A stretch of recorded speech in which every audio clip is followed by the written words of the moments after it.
YouTube app पर घंटी बजाओ और खबरें अभी तक की हर खबर की अपडेट पाओ।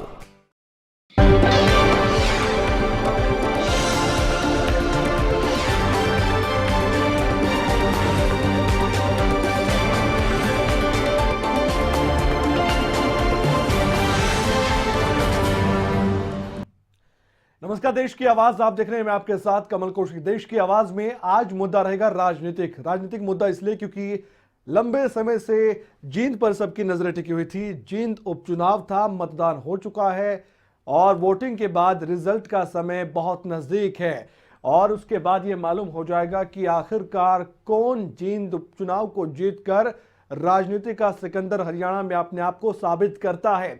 सभी पार्टियों ने अभी ये दावा ठोका है कि जीत उन्हीं की होगी, लेकिन जींद उपचुनाव के बाद कई सवाल भी खड़े होते हैं। सवाल ये खड़े होते हैं कि जो भी प्रत्याशी जिस भी पार्टी का इस जींद उपचुनाव में उतरा था, उस पार्टी का अस्तित्व और इतिहास और भविष्य क्या क्या है, और सबसे बड़ी बात यह है कि भविष्य क्या होगा, जींद उपचुनाव परिणाम का असर क्या रहने वाला है। ये हम सवाल आज उठा रहे हैं, जिस पर आपकी राय हम जानना चाहते हैं, क्योंकि पूरे हरियाणा की अब बात हो जाएगी। क्या तय होगी आने वाली सरकार की हवा, यह भी बड़ा सवाल है, इस पर भी राय आप दे सकते हैं। क्या जेजेपी और एलएसपी को चुनाव में दमखम मिल सकता है, इसका फायदा आने वाले समय में उनको मिल सकता है। कैसी रहेगी सुरजेवाला की तकदीर, क्या वाकई में मुख्यमंत्री पद के दावेदार वो हो सकते हैं। पहले दर्शक भी हमारे साथ जुड़ चुके हैं, विनोद कुमार सिरसा से। विनोद जी, आपकी राय क्या है। सर, इस चुनाव से हरियाणा की आगे की रूपरेखा तैयार होगी। जो पार्टी ये चुनाव जीतेगी वो आगे हरियाणा में काफी दमखम दिखाएगी, इसे एक प्रभाव जाएगा। चलिए, बहुत बहुत धन्यवाद। आपका कहना है कि जो भी पार्टी जींद उपचुनाव में जीतेगी उसके लिए आने वाले समय में जो लोकसभा चुनाव है, विधानसभा चुनाव है, उसकी राह आसान होगी और उसको काफी लाभ भी मिल पाएगा वोटरों से, क्योंकि एक जो मैसेज जाने वाला है वो ये जाने वाला है कि जींद की जनता, जिसे हरियाणा की राजनीतिक राजधानी कहा जाता है, अगर वो पसंद करती है किसी पार्टी के प्रत्याशी को, किसी पार्टी को, तो उससे आने वाले समय में हरियाणा की राजनीति में जो हरियाणा की जनता है वो भी ये फैसला ले सकती है कि इसी पार्टी पर विश्वास जताया जाए। ये हमारे पहले कॉलर का कहना है। तो सवाल लगातार स्क्रीन पर आपके हैं, अपनी राय आप दीजिए हमारे साथ। एक और कॉलर जुड़ चुके हैं, एमपी शर्मा हिसार से दर्शक फोन लाइन पर मौजूद है। एमपी जी, आपकी राय क्या है।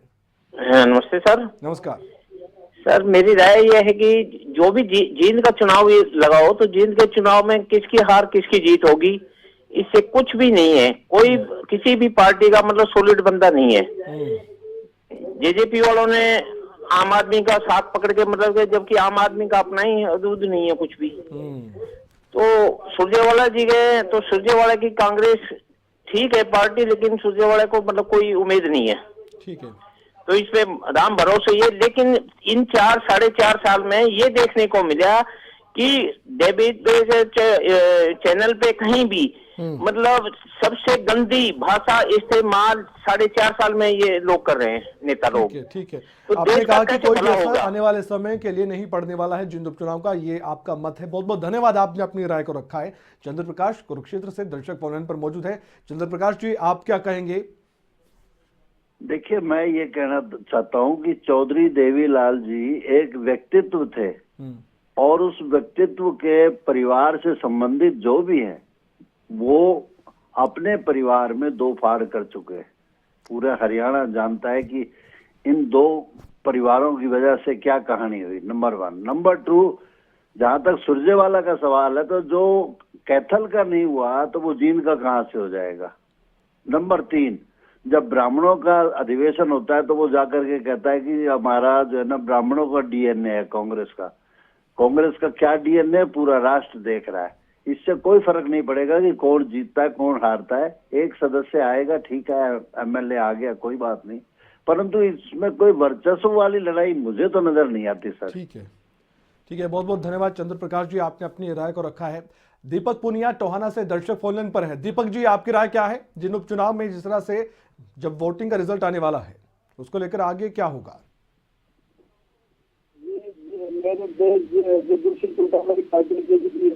सर वो बहुत अच्छा, उसके लिए अल्लाह जो मेरे ख्याल से रिजल्ट दिया, अगर जीत का चुनाव वो जीतती है तो भविष्य बहुत उज्जवल है सर।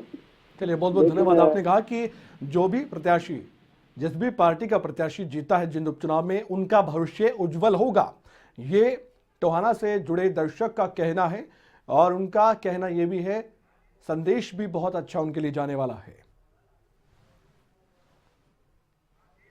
राजेश हैं अंबाला से दर्शक फोन लाइन पर। राजेश जी, आपकी राय क्या है? सर, मेरी राय ये है, जो जींद का चुनाव जीतेगा वो आने वाले इलेक्शन में हरियाणा का भविष्य तय करेगा। उसकी सरकार बन सकती है। बहुत बहुत धन्यवाद राजेश जी। कम शब्दों में आपने कहा कि जो भी जींद उपचुनाव जीतेगा उस पार्टी को फायदा ये होगा कि उनकी सरकार आने वाले विधानसभा जो होने हैं हरियाणा में चुनाव, उसमें बन सकती है। ये अपने आप में बड़ी बात है क्योंकि ये हरियाणा के ही लोग लगातार हमसे जुड़ रहे हैं और उनका ये कहना है, क्योंकि वो खुद भी वोटर हैं, अगर वो इस तरह की सोच रखते हैं तो यानी कि उन पर भी इसका प्रभाव पड़ेगा कि जींद उपचुनाव में किसकी जीत होगी और किस मार्जिन से होगी, किस तरह से होगी, उन्होंने वोट किस तरह से मांगे हैं, मुद्दा कौन सा हावी रहा है, ये सब भी जानना जरूरी है। और इससे ये भी देखिए आप, उन पार्टी के नेताओं को भी फायदा पहुंचेगा जो इस जींद उपचुनाव में एक अभ्यास कर रहे थे लोकसभा चुनाव का, विधानसभा चुनाव का, कि आखिरकार जनता किस नाम से, किस मुद्दे से और किन बातों से वोट दे रही है। सतबीर हैं जींद से ही। सतबीर जी, आप जींद से ही है, आप बेहतर बता पाएंगे कि आने वाले समय में क्या उसको फिर से मौका दिया जाएगा जो जींद उपचुनाव में जीतेगा?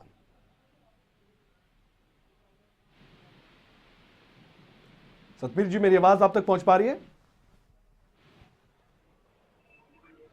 लगता है संपर्क टूट चुका है। फिर से आप प्रयास कीजिएगा, जींद के जो लोग हैं वो भी जुड़िएगा और हरियाणा के जो लोग हैं वो भी कोशिश कीजिएगा, और जो हरियाणा से बाहर के लोग हैं वो भी अपनी राय जरूर दीजिएगा, क्योंकि लोकसभा चुनाव भी है। आप क्या समझते हैं, क्योंकि जींद उपचुनाव पर देश भर की नजरें टिकी हुई है और लोकसभा चुनाव से पहले ये आखिरी उपचुनाव आप मान लीजिए या आखिरी चुनाव कह लीजिए, इसके बाद सीधा लोकसभा चुनाव होने वाले हैं। रामगढ़ एक सीट है उपचुनाव के लिए राजस्थान की, उस पर भी नजरें सबकी टिकी हुई है, हालांकि जींद की सब चर्चा कर रहे हैं। सुदर्शन है जींद से ही। सुदर्शन जी, आपकी राय क्या है? ऐसा है कि देश के राजनीति में कांग्रेस जो है वो घातक है, और वो हमने जो यहाँ पे जींद में वोटिंग किया वो कांग्रेस के कैंडिडेट को हराने के लिए वोटिंग किया, न कि कोई जीते सभी ठीक हैं। वैसे तो राजनीति में सभी लोग स्वार्थी हैं, अपने हित के लिए आते हैं, लेकिन स्वार्थ का स्तर जो है वो कांग्रेस का बिल्कुल निम्न जा चुका है। वो देश हित में उसका कोई भी विचार नहीं है। उनको खाली लूटने से अपना एक कोई आइडिया देश की प्रगति के लिए उनके पास नहीं है। तो सामान्य व्यक्ति जो समझता है वो जानता है कि कांग्रेस का विचार क्या है और अन्य पार्टियों का विचार क्या है। राजनीति वैसे तो करप्शन का गढ़ है, लेकिन हमें फिर भी राष्ट्रहित को देखते हुए चुनाव में वोट करना चाहिए, और हमने कांग्रेस के विरुद्ध प्रचार किया है। चलिए, बहुत बहुत धन्यवाद। आपने अपनी निजी राय रखी है और आपने ये तक कहा कि कांग्रेस को हराने के लिए आपने वोटिंग की, जिनमें आप जींद के वासी थे। ये कांग्रेस के लिए अच्छे संकेत नहीं है अगर जींद के लोग ऐसा कहते हैं। नरेश राणा है चंडीगढ़ से दर्शक फोन लाइन पर। नरेश जी, आपकी राय क्या है? सर, हमारी राय तो ये है, बीजेपी आनी चाहिए देश में भी, जींद में भी। क्या आपको लगता है कि जींद उपचुनाव में अगर बीजेपी जीत दर्ज करती है तो आने वाले समय में उसको फायदा पहुंचेगा, या कोई भी पार्टी अगर जीत दर्ज करती है तो? नहीं, फायदा तो देख सर, एक ये सीट है, इससे क्या फर्क पड़ता है? दूसरी पार्टी भी सीट निकाल दे, उससे कोई फर्क पड़ने वाला नहीं। बाकी जो काम हो रहे हैं ना आज हरियाणा में, हम करनाल के रहने वाले हैं। ठीक है, आप करनाल के रहने वाले, आपको लगता है कि बीजेपी अच्छा काम कर रही है, लेकिन आपका मत ये भी है, जैसे कि आज हमने मुद्दा उठाया कि जींद उपचुनाव में किसी की भी जीत होती है तो उसका फायदा आने वाले समय में ज्यादा नहीं होने वाला है उस पार्टी या प्रत्याशी को। बहुत बहुत धन्यवाद, आपने राय रखी। संदीप है पानीपत से। संदीप जी, आपकी राय क्या है? जेजेपी जीतेगी जी। क्या जेजेपी को फायदा होगा आने वाले समय में इस जीत के बाद? पूरा फायदा होगा जी, राज्य सरकार भी इन्हीं की बनेगी, जेजेपी की। चलिए, शुक्रिया संदीप जी। आपका कहना है कि जेजेपी ही जीतेगी।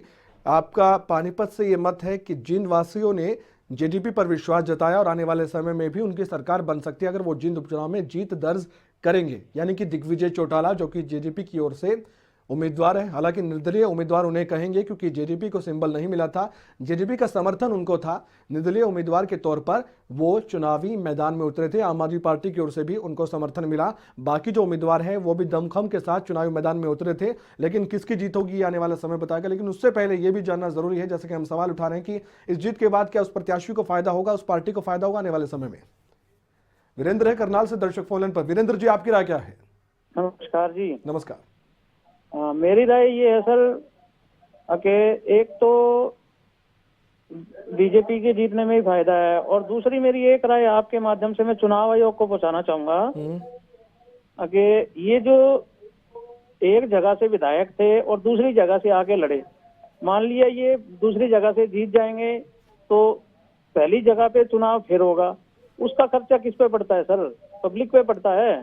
तो चुनाव आयोग को मैं ये आपके माध्यम से संदेश देना चाहूंगा कि जो पहले विधायक है उनको दोबारा लड़ने की इजाजत नहीं होनी चाहिए। ठीक है, एक वोटर अगर चुनाव आयोग से ये जवाब मांग रहा है या अपील कर रहा है तो बिल्कुल आपकी बात सुनी जानी चाहिए। हमारे माध्यम से अगर चुनाव आयोग के अधिकारी या चुनाव आयोग सुनता है तो एक अच्छी बात है कि आपका कहना है कि अगर पहले से कोई विधायक है और दूसरी जगह वो लड़ रहा है विधायकी का ही चुनाव, तो उसे नहीं लड़ना चाहिए, ऐसी नहीं उसे देनी चाहिए पावर। रणबीर मान पानीपत से हैं। मान साहब, आपकी राय क्या है? सर नमस्कार। नमस्कार सर, मैं पहले तो जींद प्रशासन और जींद की जनता को आपके चैनल के माध्यम से धन्यवाद करना चाहता हूँ कि उन्होंने चुनाव को बड़ी शांतिप्रिय तरह से निपटाया है। दूसरी बात यह है कि जो भी इसमें जीतेगा वही सिकंदर होगा हरियाणा का, और जेजेपी ही यहाँ से जीतेगी। जो ये राम लक्ष्मण की जोड़ी है ये हरियाणा की तकदीर बदलेगी और जींद की तकदीर बदलेगी। चलिए, आपको यकीन है कि दुष्यंत चौटाला और दिग्विजय चौटाला, जिनको आपने एक संज्ञा भी दी है, राम लक्ष्मण की जोड़ी बताया है, वही जीत दर्ज करेगी। ये पानीपत से आवाज उठ रही है। रणबीर मान साहब पानीपत से दर्शक हमारे साथ जुड़े थे। उनका कहना है कि आने वाले समय में भी उनको फायदा होगा, और ये भी बात उन्होंने कही कि वही सिकंदर होगा जो जीतेगा जींद उपचुनाव से। संपूर्ण सिंह है पानीपत से ही। संपूर्ण जी, आपकी राय क्या है? सर नमस्कार। नमस्कार। सबसे पहले सर दो चीजें मैं के ऊपर आपका ध्यान लाना चाहूंगा। नंबर एक तो ये है कि बीजेपी जो आज की डेट में यहाँ पे शासन कर रही है उसको बहुमत ने नकार दिया है। देखो, एक जाट कम्युनिटी है हमारे हरियाणा में, तकरीबन 20-22% टोटल पॉपुलेशन है, और दूसरी है हमारा बीसी बैकवर्ड क्लासेस, जहां से क्या नाम सैनी साहब, जो राजकुमार सैनी साहब है, उनकी एक पार्टी है, वो भी तकरीबन दिख रही है कि टोटल पॉपुलेशन का तकरीबन 10 या 11% वोट लेके जाएगी, और जेजेपी है वो भी तकरीबन नहीं ज्यादा तो 20-22% वोट लेके जा रही है। तो बीजेपी के साथ से पब्लिक का मोह भंग हो रहा है। नंबर एक तो ये बात है। दूसरी बात कि जींद बहुत पिछड़ा इलाका है। अगर सारी जो भी पार्टीज है उन्होंने पब्लिक के दिमाग में कुछ ऐसी चीज दिखाई है कि जिससे कि जींद का जो पिछड़ापन वो कम होगा, यहाँ पे एम्स आएंगे, यहाँ पे फैक्ट्रीज आएंगी। बिल्कुल, बड़े बड़े सपने जरूर दिखाए गए हैं, लेकिन आपका ये भी कहना है कि भाजपा के लिए संकेत अच्छे नहीं है। कुल मिलाकर आपकी बात का निचोड़ यही है। माफ कीजिएगा, आपकी बात को बीच में रोका गया क्योंकि लगातार दर्शक हमारे साथ जुड़ रहे हैं, उनकी बातों को भी सुनना बहुत जरूरी हो जाता है। सतबीर जी है जींद से। सतबीर जी, आपकी राय क्या है? हमारी ये राय है सर, ये बीजेपी और कांग्रेस किसके नाम से वोट मांग रही है? विकास किसने करवाया है? विकास तो इन्हें करवाया नहीं है, तो वोट खरीद रहे कांग्रेस ही। नहीं सतबीर जी, आपको लगता है कि जींद उपचुनाव में जो भी जीतेगा उसको फायदा आने वाले समय में होगा लोकसभा चुनाव, विधानसभा चुनाव में? सर इन्हें ना, जब एक बार बताओ, जब इन्हें कोई विकास करवाया नहीं तो ये किसके नाम से वोट मांग रहे हैं? यानी आपका कहना है कि बीजेपी और कांग्रेस जींद से जीतने वाले नहीं है, ये आपकी राय है। और आपने ये भी कहा कि इनको भी फायदा आने वाले समय में नहीं होने वाला क्योंकि जनता नाराज है, ये आपकी निजी राय है। चलिए, बहुत बहुत धन्यवाद सतबीर जी, आपने अपनी राय को रखा है। विजेंद्र है नारनौल से। विजेंद्र जी, आपकी राय क्या है? हाँ नमस्कार जी। नमस्कार। ये बीजेपी और कांग्रेस दोनों एक ही थैली के चट्टे बट्टे हैं। दोनों या तो जात पात का जहर घोलते हैं या ये भ्रष्टाचार फैलाते हैं। ये दुष्यंत जी और आपके दिग्विजय, ये बहुत बढ़िया जोड़ी है, और जात पात का ये जहर मिटाएंगे प्रदेश की तरक्की करेंगे और ये बहुत ही ईमानदारी से काम करेंगे ये लड़के और अच्छी सरकार चलाएंगे और आगे आने वाले चुनाव में इनकी सरकार बनेगी। चलिए, बहुत बहुत शुक्रिया। आपने कहा कि अच्छे संकेत जेजेपी के लिए हैं क्योंकि दुष्यंत चौटाला, दिग्विजय चौटाला पर आप विश्वास जता रहे हैं, आप साथ ही अपनी राय भी रख रहे हैं कि आपकी पसंद कौन है। अमित सैनी है कालका से। अमित जी, आपकी राय क्या है? नमस्कार सर। नमस्कार सर, मेरी तो राय यही है क्योंकि आज के समय में युवाओं का बोलबाला है और दिग्विजय सिंह चौटाला जी वहाँ पे एक बिल्कुल न्यू फ्रेश कैंडिडेट है। उनसे उम्मीद होगी कि वो बहुत अच्छा कार्य करवाएंगे, इसमें कोई दुराई नहीं कि वो जीत रहे हैं, वो जीत चुके हैं और मेरा अनुमान है 15 से 20 हजार वोट से जीतेंगे और आने वाला सीएम भाई दुष्यंत चौटाला जी बनेंगे जो हरियाणा को लीड करेंगे और युवाओं को अच्छी सोच देंगे, अच्छी नौकरियां देंगे और हरियाणा का भविष्य बनाएंगे। यही मेरी सोच है और मैं चाहता हूँ कि दिग्विजय चौटाला ही वहां से जीतना चाहिए और युवाओं की सरकार बननी चाहिए। सर धन्यवाद। सर बहुत बहुत शुक्रिया, आपने अपनी राय को रखा है। तो लगातार जेजेपी के लिए अच्छे संकेत हम कह सकते हैं कि जो हमारे दर्शक लगातार जुड़ रहे हैं, जो हमें देख पा रहे हैं, अपनी राय रख रहे हैं, वो जेजेपी की जीत का दावा तो करते ही हैं, साथ ही ये भी कहते हैं कि आने वाले समय में जेजेपी ही सरकार बनाएगी हरियाणा में। इस तरह की बातें कही जा रही है। हालांकि दूसरी तरफ से ये भी कहा जा रहा है कि जो भी जीतेगा, चाहे वो कांग्रेस हो बीजेपी हो, वो भी सिकंदर कहलाएगा और वही आने वाले समय में फायदा भी ले सकता है हरियाणा की जनता का। संदीप है रोहतक से दर्शक फोन लाइन पर। संदीप जी, आपकी राय? मेरी तो राय यही है कि जैसे भूपेंद्र सिंह हुड्डा और दीपेंद्र हुड्डा ने जो प्रयास करे हैं वहाँ पे, उनके प्रयास सफल होंगे तथा जो भाईचारे की जो बात भूपेंद्र सिंह हुड्डा करते हैं वो बीजेपी नहीं करती। बीजेपी तो टोटली भाईचारा को खत्म करने की, डिमोलाइज करने पर लगी हुई है, उसका कोई आधार नहीं है। ऐसे ही राजकुमार सैनी है। राजकुमार सैनी ने भी इतने गलत वक्तव्य दिए हैं, उनके ऊपर तो समाज को सोचना चाहिए कि क्या क्या बोल रहा है। वो एक पर्टिकुलर की जाति को लेकर ना बोल के वो तो सभी के लिए ऐसा ही सोचता होगा। ये तरीके ठीक नहीं होते। भाईचारे की जो चीजें होती है वो सबसे बड़ी होती है। ये भाईचारा बिगाड़ने वालों को तो बिल्कुल भी नहीं एक्सेप्ट कराती है लोगों को। जी चलिए, शुक्रिया संदीप जी। आपने कहा कि कांग्रेस की जीत हो सकती है, कांग्रेस का भविष्य सुनहरा है क्योंकि भूपेंद्र हुड्डा प्रयास कर रहे हैं कि भाईचारे को कायम रखा जा सके। ये आपकी राय? बलबीर है नारायणगढ़ से दर्शक फोन लाइन पर। बलबीर जी, आपकी राय? हमारी राय है जी, कोई परिवारवाद का भी असर नहीं पड़ेगा दिग्विजय और दुष्यंत पे। आने वाले यही सरकार बनाएंगे जी। दुष्यंत मुख्यमंत्री होगा आने वाला, कोई घोटाला नहीं होगा, कुछ नहीं होगा, बहुत ही अच्छी सरकार चला के दिखाएगी, जनता इनको दोबारा चुनेगी। चलिए, आपका भी कहना है कि जींद उपचुनाव में अगर जीतते हैं दिग्विजय चौटाला तो आने वाली सरकार जेजेपी की होगी हरियाणा में। विधानसभा चुनाव में, लोकसभा चुनाव में भी उनको फायदा पहुंच सकता है, ये हमारे दर्शक कहते नजर आए हैं। हालांकि कांग्रेस के भी कुछ पक्ष में कहते हैं कि कांग्रेस भी आने वाले समय में जीत सकती है।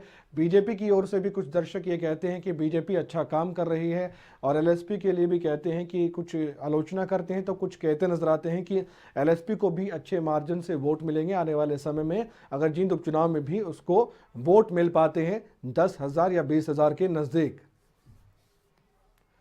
खुशीराम जींद से हैं दर्शक। खुशीराम जी, आपकी राय? मैं ये कहना चाह रहा हूँ, कम से कम 15 से 20 हजार वोटों से जेजेपी आगे है और जींद के लिए अच्छा विकास करेगी और रोजगार के लिए भी एक नई सोच, नए युवा नई सोच को लेकर आगे बढ़ेंगे। ठीक है, शुक्रिया, आपने अपनी राय को रखा है। नरेश कैथल से। नरेश कैथल से आप बोल पा रहे हैं, अपनी राय रखिए आप।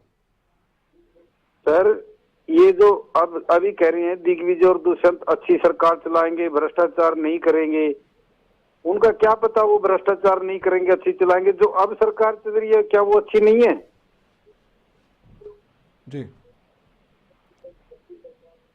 चलिए, आपने सवाल उठाए हैं और ये भी कहा है कि आप शक की नजरों से देखते हैं दुष्यंत और दिग्विजय को कि वो भ्रष्टाचार करेंगे कि नहीं करेंगे। धन्यवाद, आपने अपनी राय को रखा है। पंकज कुरुक्षेत्र से हैं। पंकज जी, आपकी राय? नमस्कार सर। नमस्कार सर, आने वाली सरकार युवा की होगी सर और जेजेपी ही एक ऐसी पार्टी है जो युवा का चेहरा आगे कर किया है सीएम की दौड़ में और जो जींद का उपचुनाव भारी मौत से देगी जेजेपी। चलिए, धन्यवाद। आपने कहा कि जेजेपी को ही फायदा होगा जिन उपचुनाव में जीत दिग्विजय की होती है, और दर्शक ये कहते नजर आए हैं। पंकज जी जुड़े हमारे साथ कुरुक्षेत्र से, उनका कहना है कि जिन उपचुनाव में भी जीत दिग्विजय की होगी, यानी कि भविष्य बताएगा, 31 जनवरी बताएगी कि क्या होने वाला। लेकिन उससे पहले ही दर्शक हमारे आंकलन कर रहे हैं, और ज़्यादातर जो दर्शक जुड़े हैं वो कह रहे हैं कि जेजेपी की जीत होगी। ये जिन वासियों का नहीं, ये हमारे दर्शक जो बाकी हरियाणा से जुड़े हैं उनका आंकलन है। हालांकि जिनकी धरती पर जो मौजूद थे उनका भी अलग अलग मत है, लेकिन जिनकी जनता के मन में जो था उन्होंने वो कर दिया है। वोटिंग हो चुकी है, 31 जनवरी बताएगी कौन जीतेगा।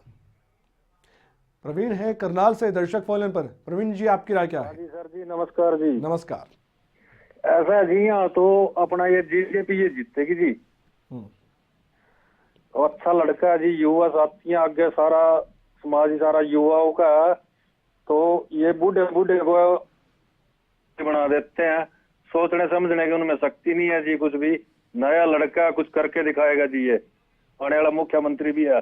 चलिए, धन्यवाद। आपने भी कहा कि जेजेपी की तरफ लोग अब निहार रहे हैं, देख रहे हैं, और उन पर विश्वास जताएगी जिनकी जनता, ये आपका कहना है। जीन से हमारे साथ दर्शक जुड़ चुके हैं। दीपक जी, आपकी राय क्या है? जीन से हैं आप?